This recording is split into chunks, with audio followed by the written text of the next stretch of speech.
played a major role in the escalation in the epidemic as the UNTAC personnel saw a dramatic increase of STIs cases in 1992, seriously damaging the mission's credibility.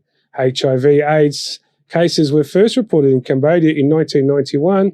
In 2017, Cambodia was one of the 7 countries globally to have achieved the 90-90-90 HIV/AIDS target through an effective collaboration between royal government, civil society and development partners that helped turn the tide of the epidemic. Anthony Ellis, EAC News.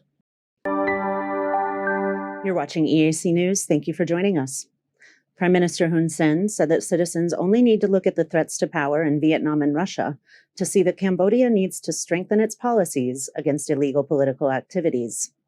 He used the recent shootings in Vietnam and the armed mutiny against Russian President Vladimir Putin to push for a tougher campaign against extremism in Cambodia. Over the weekend, a paramilitary group seized a Russian military headquarters and threatened to send troops to Moscow. A negotiation was made, and the group pulled back without prosecution for their attempted uprising. Ukrainian Defense Minister Oleksiy Reznikov tweeted that the weekend's events proved Putin's weaknesses, saying, quote, "We agree that the Russian authorities are weak and that withdrawing Russian troops from Ukraine is the best choice for the Kremlin. Russia would be better served to address its own issues," end quote. On June 11th, a group of people in Vietnam's Central Highlands attacked political and police headquarters, leaving 9 dead. The Vietnamese police have since arrested 75 people and charged them with terrorism. Following the event, Prime Minister Hun Sen ordered the border to be searched and warned individuals and agencies from helping anyone on the run. Speaking at the inauguration ceremony of the Phnom Penh Municipal Court of Justice this morning, the Prime Minister ordered the Minister of Justice to strengthen Cambodia's criminal political control in response to any extremism that could occur in the country. He said, quote, "This trend should not be underestimated. Our neighboring countries are experiencing an increase of violence.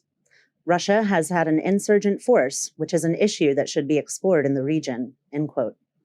He stated that in order to ensure stability and peace, the management of illegal politics must be prioritized. Kristen Winters, EAC News. You're watching EAC News. Thank you for joining us. Established in 2005, the Manhattan Special Economic Zone, or MSEZ, spans 400 hectares and provides employment to more than 36,000 people. Located near Buvut City, the enterprise continues to attract investors to the Cambodian market through sustainable development, mutual benefit, and co-prosperity for Cambodia and its trade partners. EAC News had the opportunity to speak with MSEZ Director Clement Yang to find out what the last 18 years of the project have brought to the region, and to see how he is working to improve the conditions for both workers and investors. MSEZ Director Clement Yang spoke about the project's growth from a rural landscape in 2004 to an export powerhouse. At that time, it's actually empty land, so we start with only 100 workers. Yes. And so the first 5 years, we have maybe 3 big factories. After 8 years, we have maybe 15. Then after 8 years and more, we completely sold all industry park. Yes. We hired 36,000 people, and we become the biggest export. Since then, there have been 9 SEZs established in the surrounding area that employ about 80,000 people. Mr. Yang also spoke about the benefits and immense success of investing in Cambodia, including the country's duty-free benefits. Okay, it's like a virgin land for industrial. So we choose Cambodia, luckily successful. But Cambodia actually have all kind of other benefit. Not only everything except the weapon can be duty-free, but also because ASEAN countries duty-free between ASEAN countries. So there's no impact. He went on to compare Cambodia's export market to that of China or Vietnam, which he says are costly and overcrowded, with Vietnamese land prices skyrocketing over 300% in recent years.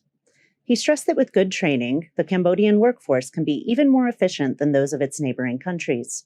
Cambodia still maintain a good competitive in land price.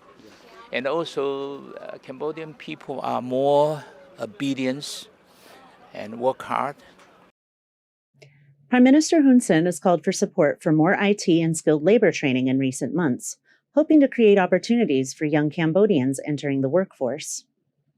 With an eye on the future, Mr. Yang says that IT training, along with a focus on green energy, will make Cambodia a formidable competitor in the international market. An intelligent businessman, Mr. Yang has plans for affordable and attractive housing for MSEZ employees. Here, maybe we should also bring IT technology people, and also we should bring green energy, the new trend in the world. That will be our future. Inspired by his own experience as a young worker who struggled to find decent housing, he sees it as a move to benefit his employees and the MSEZ in the long run. And not only I make them happier because they will live in this area for a long time, work for Manhattan. Yeah. This is my goal. Not only because I am sympathy, because I have a good heart, but also for the long-term development of Manhattan SEZ. The company has already bought the land for the project and built a model house in which people can learn about the plans for the project and its cost. Workers will be able to pay for the houses via a bank loan program. He estimates home buyers will pay around $200 a month for a beautiful two-room house, which he hopes will create a long-lasting and loyal workforce. Kristen Winters, EAC News.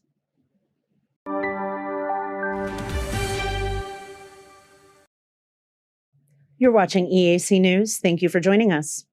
The National Assembly unanimously passed a constitutional amendment this morning, which will change who can and cannot run for office in future elections. Interior Minister and Deputy Prime Minister Saw Kang defended the law against international outcry that the law is undemocratic. Speaking during a meeting to review the draft amendments to the election law, Craig Sam-an, a representative of the National Assembly's expert committee, said that the draft law was properly prepared in accordance with the provisions of the parliamentary rules and the Constitution of Cambodia, and did not require any further changes. The new law contains 8 articles that reform the right to stand for election, including punishment for encouraging citizens not to go to the polls or destroying ballots. According to Craig Sam-an, those who incite people not to vote or destroy a ballot will face a fine of 5 to 20 million real, or $1,250 to $5,000, and will be deprived of the right to stand for election for 5 years. Meanwhile, political parties found guilty of these charges will be fined 10 to 30 million real, or $2,500 to $7,500, and they will be suspended from participating in elections for 5 years. Minister of Interior Saw Kang stated that the proposed amendment only affects the requirement